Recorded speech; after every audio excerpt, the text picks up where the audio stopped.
अस्सलामुअलैकुम बिस्मिल्लाहिर्रहमानिर्रहीम। Welcome to my channel पर लर्न टुगेदर। उम्मीद है कि आप तमाम लोग खैरियत से होंगे। आज हम लोग एक्सरसाइज 2.5 का पार्ट 3 पढ़ेंगे, जिसके अंदर हम लोग निकालना सीखेंगे कि हम रैंक कैसे निकाल सकते हैं किसी भी मैट्रिक्स का with the help of row elementary method. ठीक है, क्योंकि आपको मालूम है ना, क्योंकि हम लोग की इस बुक जो न्यू बुक आई है उसके अंदर हम बहुत सारी चीज़ें न्यू चीज़ें पढ़ रहे हैं और ये फर्स्ट ईयर की बुक है। ठीक है, जो न्यू बुक आई है सिंध बोर्ड की, तो उसी के अकॉर्डिंग हम लोग इसको सॉल्व करें। एक एक सवाल मेरे चैनल के अंदर अपलोड है। एक्सरसाइज 1.1 से लेकर अब हम 2.5 तक आ चुके हैं और हर एक्सरसाइज के तमाम क्वेश्चंस को सॉल्व कर रहा हूं। किसी किसी सवालात में प्लस माइनस की गलती हो जाती है, वो इसलिए गलती हो जाती है क्योंकि डायरेक्ट जल्दी सॉल्व करवाना होता है और मैं उसको चेकआउट नहीं करता और अपलोड कर देता हूँ, इसलिए हो जाता है। वो प्लस माइनस की गलती को थोड़ा माफ़ कर लिया करें और उसके आगे कंटिन्यू कर लिया करेंगे किस तरह से ये हो रहा है। ठीक है, तो चलें आज इसको देख लेते हैं। इसको किस तरह से सॉल्व करेंगे ये बता देता हूँ। साथ साथ व्हाट्सएप का नंबर आपके पास मेरा शो हुआ होगा। आपने क्या करना होगा, आपने जस्ट मुझे मैसेज करना होगा। मैसेज करोगे अपना नाम और अपना क्लास लिख करके, जैसे ही आप लिख कर सेंड करोगे मुझे तो आपके पास लिंक शो होगी। अगर आप फर्स्ट ईयर प्री इंजीनियरिंग या कंप्यूटर साइंस या आप प्री मेडिकल के स्टूडेंट्स हो, आपने फर्स्ट ईयर साइंस ग्रुप में ही सिर्फ और सिर्फ ऐड होना है। ठीक है, क्योंकि मैंने किसी का अलग ग्रुप नहीं बनाया, बाद में मैं क्या करता हूँ कि अलग ग्रुप में ऐड कर देता हूँ। अदरवाइज आपने इसी ग्रुप में लिंक के ज़रिए ऐड हो जाना है उस नंबर के। और साथ साथ अगर आपको लाइव क्लासेस चाहिए तो लाइव क्लासेस लेने का बहुत आसान तरीका क्या है, आपके पास मेरा क्या मौजूदा आपके पास लिंक मौजूद होगी, बल्कि आप मुझे व्हाट्सएप पे भी मैसेज कर सकते हो। मैसेज में क्या मैसेज करोगे अपना नाम और अपना क्लास और लिखोगे मैथमेटिक्स लाइव क्लासेस आपको लेनी है। ठीक है, क्या लेनी है, मैथमेटिक्स लाइव क्लासेस। तो आप क्या कर लोगे, तो आपको मैं आपसे कांटेक्ट कर लूँगा और लाइव क्लासेस मैं आपके साथ कंडक्ट कर लूँगा। ठीक है, और ये क्लासेस सैटरडे और संडे को ही होगी। तो चले आ जाए सवाल में चलते हैं। काफ़ी सारा चीज़ मैंने एक साथ बोल दिया आपको, खैर समझ में आया कि नहीं आया, लेकिन फिर से आपको रिपीट कर दूंगा। ठीक है, तो मेरे पास ये सवाल है, हमें इसका रैंक मालूम करना है with the help of row elementary method. ठीक है, आपने क्या करना है, रॉ वाले मेथड को अप्लाई करके इसको सॉल्व करना है। तो आपने सबसे पहले क्या लिखना है, सोल्यूशन लिखना है और सोल्यूशन लिखने के बाद आपने जो सवाल आपके पास मौजूद है उस सवाल को वापसी क्या करना है, रीराइट करना है। तो मैं क्या करूँगा, मैं लिखूँगा 1 2 3 2 3 4 एंड 0 2 2। हमें क्या करना होता है, रॉ एलिमेंट्री मेथड में आपको सबसे पहली वाली टर्म को 1 बनानी होती है। क्या बनाना होता है, 1। तो मेरे पास ऑलरेडी फर्स्ट टर्म क्या बना हुआ है, 1 बना हुआ है। तो अब मुझे क्या करना होगा, मुझे अपने सेकंड टर्म को भी क्या बनाना है, मुझे 1 बनाना है। तो मैं इसको 1 कैसे बना सकता हूँ, बहुत आसान तरीका। आपने क्या करना होगा, आपने जस्ट लिखना होगा कि फर्स्ट टर्म मेरे पास 1 है, नीचे वाली टर्म को मुझे 0 करने होंगे। सॉरी, मेरे जहन से निकल गया। मुझे क्या करना होगा, पहले 0 करना होगा, क्योंकि 1 के नीचे वाली टर्म 0 होना चाहिए और उसके नीचे वाली टर्म भी 0 होने चाहिए। तो ये मेरे पास 0 है। मैं क्या करूँगा, इसको पहले मैं क्या बनाऊँगा, 0 बनाऊँगा। तो मैं क्या लिखूँगा, R2 को 0 बनाना है तो R2 लिखूँगा, फिर से R2 लिखूँगा, माइनस करवा दूँगा 2R1 से। क्या, 2R1। मतलब कहने का मकसद ये क्या है कि मेरे पास R2 में क्या है, मेरे पास R2 में 2 का है, माइनस का निशान, फिर 2 लिखा हुआ है तो 2 लिख दिया, और R1 में मेरे पास क्या है, 1 है तो मैं 1 लिख दूंगा। 2 1 से मेरे पास 2 हो जाएगा और 2 हो जाएगा, 2 में से 2 गया तो क्या बचा, 0 बचा। तो इस तरह से क्या हो जाएगा, मेरे पास 1 से नीचे वाली टर्म क्या हो जाएगी, 0 हो जाएगी और उसके नीचे वाली टर्म तो 0 है ही। उसके साथ साथ मैं 2 को वैसे लिखूंगा, 3 को वैसे लिखूंगा। जो रॉ 2 लिखता हो ना, सिर्फ उसी को चेंज करना होता है, बाकी तमाम टर्म वैसे ही उतर जाता है। अब चलो इस वाली टर्म को देखते हैं। मेरे पास R2 में क्या है, मेरे पास 3 है, माइनस का निशान डालना है, 2 लिखना है। और R1 में देखो क्या है, मेरे पास R1 में मेरे पास 2 है तो मैं क्या लिख दूंगा, 2 लिख दूंगा। 2 2 ज़ा 4 तो 3 माइनस 2 लिख दो तो मेरे पास क्या आ जाएगा, ये 4 हो जाएगा, 3 में से 4 गया तो मेरे पास क्या बचा, माइनस का 1 बचा। तो क्या लिख दूंगा यहाँ पे, माइनस का 1।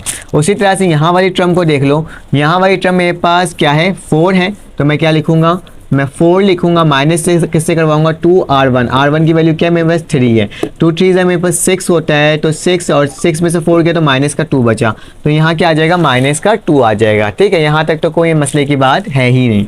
अब क्या करना होगा, अगर आप चाहो तो इसको भी माइनस, इसको 1 बना सकते हो। माइनस का निशान है तो इसको डिवाइड करवा सकते हो माइनस से, तो मेरे पास क्या आ जाएगा, माइनस का 1 आ जाएगा। तो यहाँ क्या लिख देता हूँ, मैं R2 को क्या करने जा रहा हूँ, R2 को मैं डिवाइड करवाने जा रहा हूँ या मल्टीप्लाई करवाने जा रहा हूँ, किससे, माइनस साइन से। तो मेरे पास क्या हो जाएगा, मेरे पास ये 1 2 3 हो जाएगा और यहाँ क्या आ जाएगा, 0 माइनस माइनस क्या हो जाता है, प्लस, और माइनस माइनस क्या हो जाता है, प्लस हो जाता है। और नीचे क्या आ जाएगा, 0 2 और 2। बेसिकली हमें इसको बनाने की ज़रूरत भी नहीं था, क्योंकि रॉ इक्लोन फॉर्म में हम क्या करते हैं, हमें देखना होता है कि बस फर्स्ट टर्म के नीचे वाली टर्म क्या हो, जीरो, जहाँ जहाँ वन आया हुआ वहाँ वहाँ क्या हो जाए, जीरो हो जाए। ठीक है, अब क्या करना है, ये वन आ गया तो वन के नीचे क्या होगा, मुझको जीरो लाना है। रिड्यूस में क्या करते थे, याद रखना, रिड्यूस से पहले हम लोग जीरो करते थे ऊपर वाला और फिर जाके नीचे वाला करते थे। लेकिन जब आप नॉर्मल फॉर्म से फॉर्म सॉल्व कर रहे हो, रॉ इक्लॉन फॉर्म से कर रहे हो, तो मैं सिर्फ नीचे वाला जीरो बनाऊंगा, ऊपर वाला जीरो बनाने की ज़रूरत है ही नहीं रैंक निकालने के लिए। तो मैं क्या करता हूँ, इसको जीरो बनाता हूँ। तो थ्री रॉ थ्री को मुझे जीरो बनाना है, तो रॉ थ्री मेरे पास जीरो कैसे बनेगा, रॉ थ्री माइनस करवा दूंगा टू रॉ टू से, टू लिखूंगा और रॉ टू लिख दूंगा। रॉ थ्री में मेरे पास क्या है, टू है तो टू लिखा, फिर टू लिखा। रॉ वन में मेरे पास क्या है, वन है, रॉ टू में मेरे पास वन है, तो टू वन ज़ा टू, तो मेरे पास क्या हो जाएगा, जीरो हो जाएगा।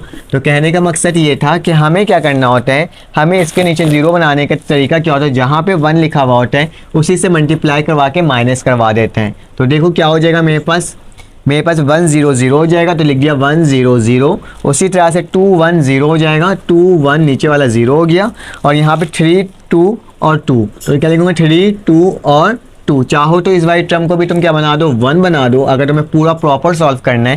लेकिन हमें तो सिर्फ रैंक ही बताना था, मैं बता देता हूँ कैसे हो सकता है। R3 जो लिखा मैंने, मुझे इसको 1 बनाना है, तो R3 मेरे पास क्या हो जाएगा, R3 को डिवाइड कर दो किससे, 2 से कर दो, 2 1 2, 2 1 2, तो 1 बच जाएगा। फिलहाल ये करने की ज़रूरत नहीं थी, लेकिन मैं आपको सिर्फ समझा रहा हूँ कि रॉ इक्लॉन फॉर्म होता कैसा था। तो ये हो जाता था। अब देखो मेरे पास कहीं पर भी टर्म जीरो नहीं आई है। क्या नहीं आई है, मतलब पहले वाली टर्म के साथ भी मेरे पास एक टर्म है, दूसरे वाली टर्म के साथ भी मेरे पास एक टर्म है, और तीसरी वाली टर्म के साथ भी मेरे पास टर्म है। तो मतलब क्या है, अगर मेरे यहाँ पे जीरो आ जाता ना, तो मेरे पास इसका रैंक क्या होता है, इसका रैंक होता है मेरे पास 2।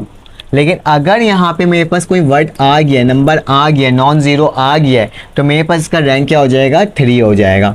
तो सिंपल रैंक निकालने का तरीका क्या होता है, आपको रॉ इक्लॉन फॉर्म में इसको एलिमेंट्री रॉ ऑपरेशन परफॉर्म करना होता है, और करने के बाद आपने क्या करना होता है, इन द लास्ट रैंक लिख देना होता है। अगर उसके तमाम एलिमेंट्स मौजूद होते हैं हर कॉलम में, तो हम क्या करते हैं, या हर रॉ में एलिमेंट्स मौजूद होते हैं, तो हम उसका रैंक उसी को देखते हुए लिख देते हैं। तो ये पूरा सॉल्व कर दिया हमने। अब इसका नेक्स्ट क्वेश्चन देख लेते हैं और देखते हैं किस तरह से सॉल्व हो रहा है। तो बहुत आसान सवाल आते हैं, मैं इसको रब कर लेता हूँ। लाइट के इशू की वजह से अगर मुझे इसमें आना पड़ा इसमें, तो मैं आपको इसको सॉल्व करके बता देता हूँ। इसका सिर्फ 2 ही सवाल आते हैं, एक ये वाला सवाल है और इसके अलावा एक और सवाल है। इसका देख लेते हैं इसका रैंक किस तरह से निकलेगा। बहुत आसान तरीका है, आपने क्या करना है, आपने सोल्यूशन लिखना है, सोल्यूशन लिखने के बाद आपने क्या करना होगा, इसी सवाल को वापसी से उतार देना होगा। तो मेरे पास क्या लिखा हुआ है, 2 3 -1, यहाँ पे क्या हो जाएगा 3 1 और 2 हो जाएगा, ये क्या हो जाएगा 4 2 और 2 हो जाएगा। ठीक है, यहाँ तक तो हमने कर लिया। हमें क्या करना होता है, रैंक निकालने के लिए ज़रूरी नहीं है कि आप पहली टर्म को 2 बनाओ, ठीक है, सॉरी 1 बनाओ, आप इसको नॉन ज़ीरो बनाना होता है। तो ये नॉन ज़ीरो ऑलरेडी मुझे तमाम नीचे वाली टर्म को ज़ीरो बनाना है। तो बहुत आसान तरीका क्या हो जाएगा, मैं एक आपको डायरेक्ट करके दिखा रहा हूँ कि आप क्या कर सकते हो, आप बहुत आसानी से कर सकते हो। क्या हो जाएगा, मेरे पास R2 जो है, R2 लिखूंगा, R2 लिखने के बाद इसको लिखूंगा, मुझे इसको ज़ीरो बनाना है और मुझे इसको भी ज़ीरो बनाना है। तो मैं क्या करूँगा, R2 लिखूंगा, R2 दोबारा से लिखूंगा, और लिखने के बाद क्या कर दूंगा, मैं यहाँ पे माइनस लिख दूंगा और 3 R1/2 हो जाएगा। ठीक है, R1/2 हो जाएगा। क्या हो जाएगा, इसके तरीके से R2 की वैल्यू मेरे पास 3 होगी, माइनस का निशान वैसे ही होगा, 3 होगा यहाँ पे, और R2 की जगह क्या आ जाएगा, R1 आ जाएगा। ठीक है, तो R यहाँ पे 2 हो जाएगा, 2 3 से कितना हो जाएगा, मेरे 6 हो जाएगा। और फिर ये दोबारा यहाँ से मल्टीप्लाई होगा किससे, 3 से, 3 3 9 हो जाएगा। फिर इन दोनों एक दूसरे माइनस करूँगा तो मेरे पास क्या आ जाएगा, यही टर्म 0 आ जाएगी। एक बार करके भी देख लेना, तो मेरे पास ये 0 ही आ रही होगी। तो क्या आ जाएगा, मेरे 3 0, और यहाँ क्या हो जाएगा, मेरे पास यहाँ पे आ जाएगा -1, वैसे ही उतरेगा। ये 3 1 और सॉरी ये 1 नहीं होगा, ये -7/2 हो जाएगा। वही कैलकुलेट करोगे तो मेरे पास -7/2 आ जाएगा। बस मैं आपको रैंक निकालना सिखा दे रहा हूँ कि आपने रैंक किस तरह से निकालना है। और ये -4 हो जाएगा, और ये क्या हो जाएगा मेरे पास, और यहाँ क्या आ जाएगा, यहाँ पे मेरे पास 2 आ जाएगा। ठीक है, तो इस पूरे टर्म को मैंने क्या कर दिया, आपको लिख कर दिखा दिया। अब क्या करना होगा, अब मुझे इस R3 को भी 0 बनाना है। तो R3 को 0 बनाने का तरीका क्या होगा, मैं क्या लिखूंगा, R3 लिखूंगा, =2 का निशान डालूंगा, दोबारा से क्या लिखूंगा, R3 लिख दूंगा। ठीक है, ये टर्म तो मेरे पास वैसे ही उतरेगी क्योंकि इसमें मैं कोई चेंजेस कर ही नहीं सकता। ठीक है, R3 को R3 लिख दिया। फिर मेरे पास क्या करना होगा, मुझे इसको 0 बनाना है। तो मैं क्या करूँ, तो मैं यहाँ पे लिखता हूँ, प्लस लिख देता हूँ, क्या लिख देता हूँ, प्लस लिख देता हूँ, और R1/2 कर देता हूँ। क्या कर देता हूँ, R1/2। तो क्या होगा, मेरे पास ये टर्म भी 0 आ जाएगी। किस तरह से आएगी, अभी करके दिखा देता हूँ। R3 की वैल्यू क्या है, मेरे पास -1 है। ठीक है, प्लस का निशान, R1 की वैल्यू क्या है, सॉरी R1 की वैल्यू मेरे पास क्या है, 2 है। और नीचे क्या आ जाएगा मेरे पास 2 आ जाएगा। ठीक है, 2 वन से मेरे पास क्या होता है 2 होता है, तो माइनस का 2 प्लस का 2 अपॉन 2, तो -2 अपॉन 2 क्या हो जाएगा 0 हो जाएगा, तो पूरी टर्म क्या हो जाएगी मेरे पास 0 हो जाएगी। तो कितना सिंपल सा था, आसान सा था, आप इस तरह से कंडीशन लगा सकते हो। ठीक है, ये भी 0 हो गया मेरे पास। यहाँ वाली टर्म क्या हो जाएगी 3 वैसे ही उतरेगा, -7 अपॉन 2 वैसे ही उतरेगा, 4 और -4 वैसे ही उतरेगा। अब नीचे वाली टर्म में मेरे पास क्या हो जाएगा, जब यही फॉर्मूला लगाऊंगा तो मेरे पास 7 अपॉन 2 हो जाएगा यहाँ पे, और यहाँ पे क्या हो जाएगा 4 हो जाएगा। ठीक है, तो ये डैश पे डालना मत भूलना, ये हमारे पास क्या कंडीशन शो कर रही है। ठीक है, हम ऑपरेशन परफॉर्म कर रहे हैं। अब क्या करो आप, अब मेरे पास ये वाली टर्म ये वाली टर्म ये है ना, अब इसके नीचे वाली टर्म को भी मुझे 0 बनाना है, क्योंकि आपको क्या करना होता है, आपने रैंक निकालने के लिए इसको 1 बनाने की ज़रूरत नहीं है, बस डायरेक्ट नीचे वाली टर्म को हमें 0 बनाना होता है। तो इस वाली टर्म को 0 बनाने क्या करूँगा, मैं सिंपल सब्ट्रैक्ट कर दूंगा, तो मेरे पास क्या हो जाएगा 0 आ जाएगा। जैसे कि मैं क्या लिख रहा हूँ R3 लिख रहा हूँ, और R3 दोबारा लिख रहा हूँ, और इसको प्लस करवा दे रहा हूँ R2 से। ठीक है, क्योंकि ये 7 प्लस R3 के 7 प्लस 2 है, और मैं प्लस का निशान और ये माइनस इससे हो जाएगा, तो क्या हो जाएगा 0 आ जाएगा। तो क्या आ जाएगा मेरे पास यहाँ पे, मेरे पास यहाँ पे आ जाएगा 2 0 0, यहाँ 3 -7 अपॉन 2, और यहाँ क्या हो जाएगा 0 हो जाएगा, 4 हो जाएगा और -4। जब मैं इसको सॉल्व करूँगा ना, +4 है और मेरे पास क्या है ये -4 है, ये +4 है, तो ये भी मेरे पास क्या हो जाएगा 0 हो जाएगा। तो मेरा यहीं पर आके इसका रैंक निकल जाएगा, क्योंकि मेरे पास आखिरी वाली डिजिट में कोई वैल्यू बची ही नहीं है। जब आखिरी वाली डिजिट में यहाँ पे ऐसे करते हैं ना, डायगोनल बनाते हैं, तो यहाँ पे कोई वैल्यू बची ही नहीं है। जब इस वैल्यू नहीं बचती है तो उसको हम क्या कहते हैं, उसको हम कहते हैं कि ख़त्म हो गया। यहाँ पे ये टर्म खत्म हो गया, तो मेरे पास कितनी टर्म बची है, 1 और 2 बची है डायगोनल में, तो मेरे पास क्या हो जाएगा रैंक इसका क्या आ जाएगा, इसका रैंक मेरे पास आ जाएगा 3 बन के। तो कितना सॉरी 2 बन के, 2 बची तो 2 आ जाएगा। अगर यहाँ पे भी एक टर्म आ जाती है तो इसका रैंक क्या हो जाता है 3 हो जाता, अदरवाइज इसका रैंक क्या है मेरे पास 2 है। तो कितना आसान सा था, सॉल्व हो गया। अब आते हैं नेक्स्ट क्वेश्चन को सॉल्व करने की कोशिश करते हैं और देखते हैं किस तरह से सॉल्व हो रहा है। अब हमारे पास क्वेश्चन नंबर 3 आ गया। क्वेश्चन नंबर 3 भी बहुत आसान सा है, सिंपल सा है, उसी तरह से सॉल्व होगा मेरे पास जिस तरह से हमने बाकी तमाम सॉल्व किया है। बस इसमें क्या है, इसमें 1 2 3 4 रो हैं और आपके पास कितने कॉलम है, तकरीबन 5 कॉलम्स हैं। ठीक है, तो आपने क्या करना होगा, 1 बाय 1 करना होगा। हमें मालूम है और आपको भी ये चीज़ मालूम है कि हमें फर्स्ट वाली टर्म नॉन जीरो लाना होता है रैंक सॉल्व करने के लिए। तो इसको रैंक 1 कैसे लेकर आएँ, या तो 0 लेकर ना इसको डिवाइड कर सकते हैं ना इसको मल्टीप्लाई कर सकते हैं। हाँ, लेकिन एक काम कर सकते हैं, इसको स्वैप अप कर सकते हैं। चाहो तो रॉ 1 को स्वैप अप कर लो, या फिर आप ये -1 वाले टर्म को पूरे रॉ को इसके ऊपर से स्वैप अप कर लो, या फिर इसको कर लो, बात एक ही है। मैं क्या करता हूँ, मैं -1 वाले में कर लेता हूँ, क्योंकि मुझे मतलब कि आपको मुझे नॉन जीरो वाली टर्म चाहिए, चाहे वो नेगेटिव भी हो सकती है और पॉजिटिव भी हो सकती है रैंक निकालने के लिए। ठीक है, इस चीज़ को याद रखना। तो मैं क्या कर रहा हूँ, मैं स्वैप अप कर रहा हूँ। स्वैप अप करने का तरीका क्या होता है, मेरे पास क्या लिखा हुआ है 0 लिखा हुआ है ना। पहले सवाल को ये उतार लेता हूँ, 0 -1 2 1, यहाँ क्या लिखा हुआ है -3 -2 -3, और मेरे पास क्या है 4 है। उसके बाद लिखा हुआ है मेरे पास -6 फिर -6 -1 और 0 और फिर 5 लिखा हुआ है। यहाँ 4 है 3 है और फिर -9 है, फिर 9 1 -7 और -7 है। ठीक है, तो ये टर्म तो मैंने वैसी के वैसे ही लिख दी जैसे लिखा है, सवाल में वैसे लिखते हैं। अब मुझे इसका रॉ चेंज करना है, तो मैं रॉ 1 को चेंज कर रहा हूँ रॉ 2 से। तो हमें लिखने का तरीका क्या होता है, रॉ को चेंज करने का तरीका क्या होता है, रॉ 1 को चेंज कर दो रॉ 2 से। तो मेरे पास क्या हो जाएगा, मेरे पास ये पूरी टर्म ऊपर चले जाएगी। तो कैसे लिखूंगा मैं इसको लिखूंगा -1 -2, इसको मैं सेट कर लेता हूँ, -1 -2। उसके बाद क्या आ जाएगा, फिर -1 -2, फिर -1, फिर मेरे पास 3 लिखा हुआ है, और फिर क्या आ जाएगा मेरे पास 1 आ जाएगा, और यही टर्म नीचे आ जाएगी। तो क्या लिखा जाएगा 0 -3 -6 4 और 9, और नीचे वाली दोनों टर्म वैसे उतर जाएगी, -2 -3 0 3 -7, और नीचे क्या आ जाएगा 1 4 5 -9 और -7। ठीक है, तो ये टर्म मेरे पास क्या हो गई, वैसी की वैसी ही उतर गए। ठीक है, तो अब क्या करना होगा, अब हमें इस वाली टर्म में तो 0 ऑलरेडी है, मुझे इस वाली टर्म को क्या बनाना है, 0 बनाना है। तो मैं क्या कंडीशन लिखूं, मैं लिखता हूं कि R3 लिखता हूं, R3 को मैं क्या कर देता हूं, एरो का निशान बनाऊंगा, फिर दोबारा R3 लिखूंगा, -2 R1 लिख देता हूँ। ये माइनस का टर्म है, जब ये मल्टीप्लाई होगा इससे तो 2 हो जाएगा, माइनस माइनस पॉजिटिव हो जाएगा, तो मेरे पास क्या हो जाएगा, ये आइटम दोबारा से 0 आ जाएगी, यही आएगी ना 0। तो मैं क्या कर दूंगा, 0 बनाने के लिए मैं क्या करूंगा, इसको थोड़ा सा ऊपर कर लेता हूँ और इसको लिख देता हूँ। किस तरह से होगा, ये मेरे पास -1 आ गया, ये वाली 0 टर्म वैसी थी, और यही टर्म क्या होगी, इस कंडीशन के अकॉर्डिंग ये भी 0 हो गई, और नीचे वाली टर्म 1 आ गया, ये -2 हो गया, ये मेरे पास क्या हो जाएगा, ये -3 -1 3, ये वैसे ही उतरेगा क्योंकि इसमें कोई चेंजेस नहीं किए हम लोगों ने। और ये 1 हो जाएगा, और ऊपर वाली टर्म भी मेरे पास वैसे हो जाएगा -6, 4 और 9 वैसे उतर जाएगा, और नीचे वाली टर्म भी मेरे पास 4, 5, -9 और -7 उतर जाएगा। इस कंडीशन के अकॉर्डिंग आप इसको सॉल्व करोगे तो मेरे पास इसकी वैल्यू क्या आ जाएगी, 1 आ जाएगी, इसकी वैल्यू 2 आ जाएगी, इसकी वैल्यू -3 आ जाएगी, और इसकी वैल्यू क्या आ जाएगी, -9 आएगी। क्योंकि मैंने आपको तमाम तरीक़ेकार बता दिया है कि आपने किस तरह से करना होता है, तभी मैं आपको डायरेक्ट करके बता रहा हूँ। कंडीशन ये अप्लाई करना, R3 में क्या है, मेरे पास 1, मेरे पास 3 था तो मैं 3 लिखूंगा, फिर -2 लिखा हुआ तो -2 लिखूंगा, और R1 में मेरे पास क्या 2 है। जब इसको प्लस माइनस करोगे तो मेरे पास क्या आएगा, 1 आ जाएगा। ठीक है, इस तरह ही से होगा ये सवाल सॉल्व। अब नेक्स्ट कंडीशन हमें बनानी है, इसको 0 बनाना, तो क्या लिखूंगा, R4 लिखूंगा, और R4 को मैं क्या कर दूंगा, R4 को प्लस करवा दूंगा R1 से, क्योंकि R4 क्या है मेरे पास, R4 मेरे पास 1 है पॉजिटिव में, और प्लस लिखा, और -1 है तो +1 -1 किसके बराबर होता है, 0 के बराबर हो जाता है, तो यही टर्म क्या हो जाएगी, 0 हो जाएगी, सिंपल सी। तो क्या करूंगा मैं यहाँ पे लिखूंगा,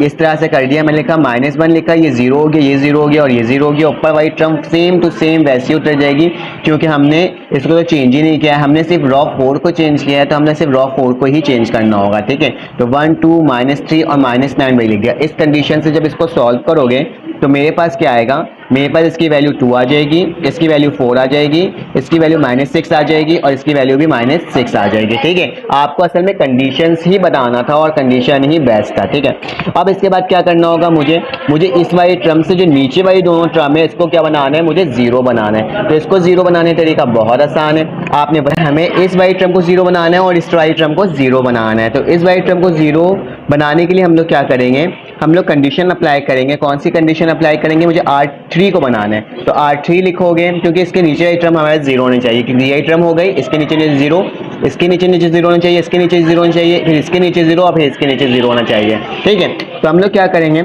हमने क्या करना होगा, हमने R3 लिखना होगा, और R3 को दोबारा लिखोगे, फिर प्लस का निशान बनाओगे, R2/3 लिख दोगे। क्यों R2/3 लिखोगे, देख लो वैल्यू, R3 की वैल्यू क्या है, मेरे पास 1 है, मैं लिख के दिखा देता हूँ, 1 है, प्लस लिखा, R2 की वैल्यू क्या है मेरे पास, R2 की वैल्यू मेरे पास -3 है, और नीचे डिवाइड 3 से हो रहा है, 3 बनता क्या हो जाएगा, 3 हो जाएगा, और प्लस -3 हो जाएगा, और नीचे 3 है, 3 3 0 0 हो जाएगा, 0/3 किसके बराबर होते हैं, 0 के बराबर होता है। तो यही टर्म मेरे पास क्या आ जाएगी, यही टर्म मेरे पास 0 हो जाएगी, और यही टर्म पूरी चेंज होगी। मैं एक बार लिख के दिखा देता हूँ आपको किस तरह से करना है। तो ये बहुत आसान से सवाल सॉल्व होते जा रहा है, बस कंडीशन अप्लाई करना है और इसे क्या करना है, सॉल्व करना है। ठीक है, तो चलें आ जाएं, मेरे पास क्या हो जाएगा इसके आगे, मेरे पास इसके आगे हो जाएगा, मैं आपको लिख के दिखा देता हूँ डायरेक्ट। तो यहाँ पे कंडीशन अप्लाई करने के बाद मेरे पास होगा ये 1 -1, ये 0 0 0 तो वैसे ही उतर जाएगा, -2 -3 वैसे ही उतरेगा। ठीक है, और नीचे वाली टर्म क्या हो जाएगी, मेरे पास वैसे ही उतर जाएगी, क्योंकि हम लोग सिर्फ R3 को चेंज कर रहे हैं, उसके अलावा और किसी चीज़ को चेंज नहीं कर रहे हैं। जैसे लिखा हुआ था मैं वैसे ही लिख दे रहा हूँ, क्योंकि मेरे पास क्या है, स्क्रीन में चेंजेस हो ही नहीं रही थी, तो मैंने इसको वैसे ही लिख दिया। अभी -3 था, -6, 4 और 9। जब मैं इसमें लिखूंगा तो इसके नीचे वाली टर्म मेरे पास क्या हो गई थी, 0 हो गई थी। इत्तेफाक से क्या हुआ था, जब मैंने उसी इक्वेशन में वैल्यू पुट करी तो मेरे पास यही टर्म भी क्या हो गई, मेरे पास 0 हो गई। ठीक है, और इस वाली टर्म में मेरे पास आ गया 5/3 वैल्यू आ गई, और यहाँ पे क्या आ गया, मेरे पास -6 आ गया। ठीक है, अब इसके बाद क्या करना होगा, अब ये ऑलरेडी 0 हो चुका है, इसको 0 बना चुका हूँ, तो अब इसको 0 बनाना है। तो इसको 0 बनाना बहुत आसान तरीका क्या होगा, मैं R4 लिखूंगा, और R4 लिखने के बाद क्या करूंगा, R4 लिखने के बाद लिखूंगा मैं, फिर दोबारा R4 फिर प्लस करवा दूंगा 2/3। जब इस कंडीशन में वैल्यू को पुट करके देखते हैं क्या मेरे पास 0 आ रही है कि नहीं आ रही। R4 की वैल्यू क्या है, मेरे पास 2 है, प्लस का निशान 2 लिखा। R2 की वैल्यू क्या, R2 की वैल्यू मेरे पास -3 है, और नीचे 3 है, 3 2 6 होता है, और 2 3 6 होता है, 6 में 6 गया तो मेरे पास क्या बचा, 0 बच गया, तो मेरे पास वही टर्म आ गई। ठीक है, तो क्या लिखूंगा, 1 0 0 0 -2 -3 0 और 0 हो जाएगा यही टर्म भी। ये -1 -6 ये 0 ही रहेगा, नीचे क्या आ जाएगा, 4 आ जाएगा, ये 3 ये 4। जब इसको टर्म सॉल्व करोगे तो मेरे पास क्या आ जाएगा, -5/3 आ जाएगा। उसी की तरह हम नीचे वाली टर्म -6 वैसे ही उतर जाएगी। ये क्या हो जाएगा, 1 9 -6 और -6, ये -6 और ये क्या हो जाएगा, फिर से 0 हो जाएगा। ठीक है, तो ये टर्म मेरे पास फिर से क्या आ गई, 0 आ गई। अभी रुको, एक में 0 नहीं आएगी, मेरे पास -6 ही रहेगा, क्योंकि मैंने R4 को चेंज किया था ना, R4 को चेंज किया तो मेरे पास क्या आया, मेरे पास ये 0 आया, ये भी 0 हो गया है। ठीक है, जब मैं इसको सॉल्व करूंगा तो मेरे पास क्या हो जाएगा, ये वाली वैल्यू भी जीरो ही हो जाएगी। अभी मैंने वेरीफाई देखो करके देखो, ये वाली वैल्यू जीरो हो जाएगी। कैसे हो जाएगी, ये 4 है, यहाँ पे जब 4 लिखेगा 3 4 द 12, यहाँ पे 12 हो जाएगा, तो यहाँ पे क्या हो जाएगा, मेरे पास जीरो आ जाएगी इसकी वैल्यू भी, और यहाँ पे 10/3 आ जाएगी और ये जीरो ही रहेगी। अब